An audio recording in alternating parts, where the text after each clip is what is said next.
Hi friends, welcome back to my channel Swapna's vlog. ఈ వ్లాగ్లో అయితే నేను మసాలా దొండకాయ ఎలా చేయాలో చూపించబోతున్నాను. చాలా అంటే చాలా బాగుంటుంది, రోటీలోకి చాలా టేస్టీగా ఉంటుంది. దానికోసం అయితే ఆనియన్ కట్ చేసేసుకున్నాను సన్నగా, అలాగే పచ్చిమిర్చి ఆయిల్ వేసేసుకొని ఇవన్నీ వేయించుకుంటున్నాను. ఇవన్నీ బాగా ఫ్రై అవ్వాలి. ఇలా ఫ్రై అవుతుంటే ఒక 1 tablespoon ginger garlic paste వేసుకున్నాను. ఇది కూడా బాగా వేయించుకోవాలి. ఇలా వేగుతుంటే కొద్దిగా సాజీరా, అలాగే 4-5 లవంగాలు, ఒక పట్ట వేసేసుకొని మంచిగా ఫ్రై చేసుకోవాలి.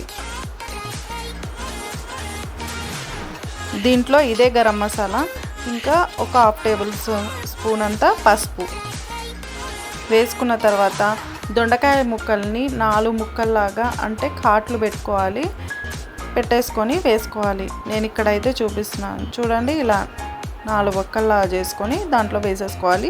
నేనైతే ఒక 1/4 కిలో తీసుకున్నాను అనమాట. ఇవన్నీ కొంచెం మంచిగా మగ్గేంత వరకు కలుపుకోవాలి. ఇప్పుడు ఇక్కడ కొద్దిగా ఉప్పు కూడా యాడ్ చేసుకోవాలి. యాడ్ చేసేసుకొని మూత పెట్టుకొని ఒక 10 మినిట్స్ విమ్ములోనే ఉడికించుకోవాలి. దొండకాయ చాలా టైం పడుతుంది మగ్గడానికి, అందుకని కొద్దిగా చూడండి. అన్నీ బ్రౌన్ కలర్ వచ్చేసాయి కదా. ఇప్పుడు దీంట్లో ఒక 2 టమాటా ముక్కల్ని కూడా వేసేసుకోవాలి. 2 టమాటాలను ఇప్పుడు మళ్ళొకసారి మూత పెట్టేసుకొని ముందుగానే నువ్వుల పొడి, కొంచెం కొబ్బరి పొడి ఇవన్నీ మిక్సీ చేసి పెట్టుకున్నాను అనమాట. ఇది దీంట్లో వేసేసుకుంటున్నాను.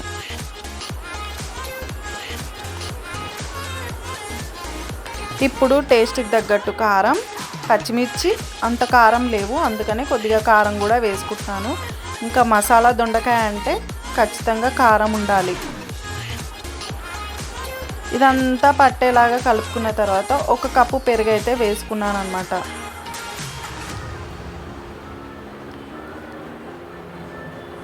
ఇప్పుడు దీంట్లో కొంచెం వాటర్ కూడా వేసేసుకొని, ఎందుకంటే నువ్వుల పొడి ఉంది కాబట్టి తొందరగా చిక్కగా అయిపోతుందని చెప్పి కొద్దిగా వాటర్ కూడా వేసుకున్నాను. అలాగే కొద్దిగా కొత్తిమీర చల్లేసుకొని అలాగే ఒక 10 మినిట్స్ మూత పెట్టుకోవాలి.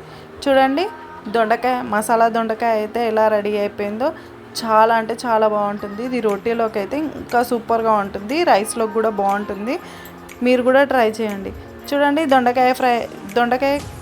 మసాలా దొండకాయ అయితే రెడీ అయిపోయింది.